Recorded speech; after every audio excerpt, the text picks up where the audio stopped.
This is a story about a world obsessed with stuff. It's a story about a system in crisis. We're trashing the planet, we're trashing each other, and we're not even having fun. The good thing is that when we start to understand the system, we start to see lots of places to step in and turn these problems into solutions.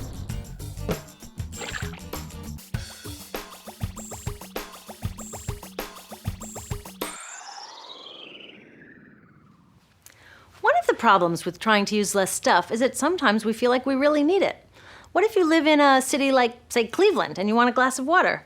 Are you going to take your chances and get it from the city tap? Or should you reach for a bottle of water that comes from the pristine rainforest of Fiji? Well, Fiji brand water thought the answer to this question was obvious, so they built a whole ad campaign around it. It turned out to be one of the dumbest moves in advertising history. You see, the city of Cleveland didn't like being the butt of Fiji's jokes, so they did some tests, and guess what? These tests showed a glass of Fiji water is lower quality, it loses taste tests against Cleveland Tap, and costs thousands of times more. This story is typical of what happens when you test bottled water against tap water. Is it cleaner? Sometimes, sometimes not. In many ways, bottled water is less regulated than tap. Is it tastier?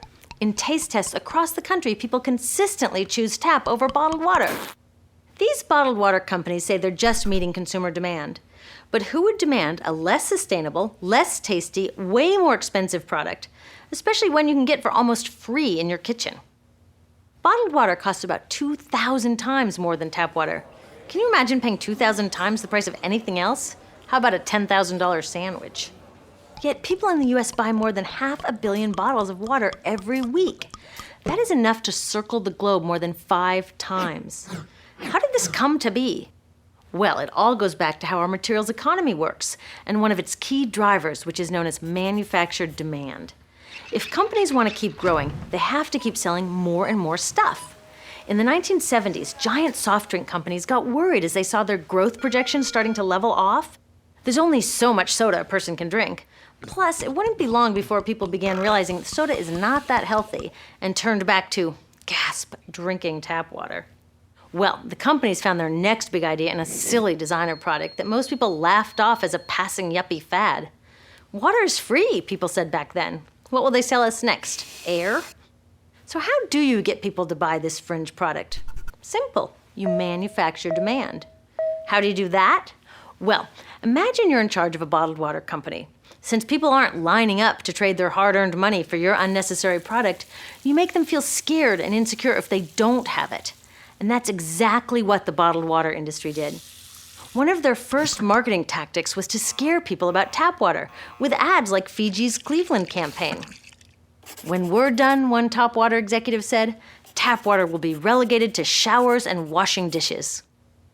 Next, you hide the reality of your product behind images of pure fantasy. Have you ever noticed how bottled water tries to seduce us with pictures of mountain streams and pristine nature? But guess where 1/3 of all bottled water in the US actually comes from? The tap. Pepsi's Aquafina and Coke's Dasani are 2 of the many brands that are really filtered tap water. But the pristine nature lie goes much deeper. In a recent full-page ad, Nestle said, bottled water is the most environmentally responsible consumer product in the world. What? They are trashing the environment all along the product's life cycle. Exactly how is that environmentally responsible? The problems start here with extraction and production, where oil is used to make water bottles. Each year, making the plastic water bottles used in the US takes enough oil and energy to fuel 1 million cars. All that energy spent to make the bottle, even more to ship it around the planet, and then we drink it in about 2 minutes? That brings us to the big problem at the other end of the life cycle, disposal. What happens to all these bottles when we're done? 80% end up in landfills, where they will sit for thousands of years, or in incinerators, where they are burned, releasing toxic pollution. The rest gets collected for recycling. I was curious about where the plastic bottles that I put in the recycling bins go. I found out that shiploads were being sent to India, so I went there. I will never forget riding over a hill outside Madras, where I came face to face with a mountain of plastic bottles from California. Now, real recycling would turn these bottles back into bottles. But that wasn't what was happening here. Instead, these bottles were slated to be downcycled, which means turning them into lower quality products that would just be chucked later. The parts that couldn't be downcycled were thrown away there, shipped all the way to India just to be dumped in someone else's backyard. If bottled water companies want to use mountains on their labels, it would be more accurate to show one of these mountains of plastic waste. Scaring us, seducing us, and misleading us. These strategies are all core parts of manufacturing demand. Once they've manufactured all this demand, creating a new multi-billion-dollar market, they defend it by beating out the competition. But in this case, the competition is our basic human right to clean, safe drinking water.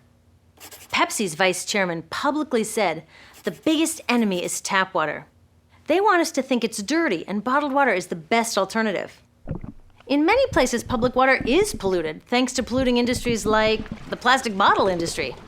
And these bottled water guys are all too happy to offer their expensive solutions, which keep us hooked on their products. It is time we took back the tap. That starts with making a personal commitment to not buy or drink bottled water unless the water in your community is truly unhealthy. Yes, it takes a bit of foresight to grab a reusable bottle on the way out, but I think we can handle it. Then take the next step.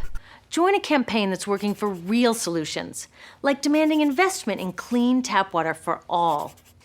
In the US, tap water is underfunded by $24 billion, partly because people believe drinking water only comes from a bottle. Around the world, 1 billion people don't have access to clean water right now. Yet cities all over are spending millions of dollars to deal with all the plastic bottles we throw out. What if that money was spent improving our water systems, or better yet, preventing pollution to begin with? There are many more things we can do to solve this problem. Lobby your city officials to bring back drinking fountains. Work to ban the purchase of bottled water by your school, your organization, or entire city. This is a huge opportunity for millions of people to wake up and protect our wallets, our health, and the planet. The good news is it's already started. Bottled water sales have begun to drop while business is booming for safe, refillable water bottles. Yay! Restaurants are proudly serving tap, and people are choosing to pocket the hundreds or thousands of dollars they would otherwise be wasting on bottled water. Carrying bottled water is on its way to being as cool as smoking while pregnant. We know better now. The bottled water industry is getting worried because the jig is up. We are not buying into their manufactured demand anymore. We will choose our own demands, thank you very much, and we're demanding clean, safe water for all.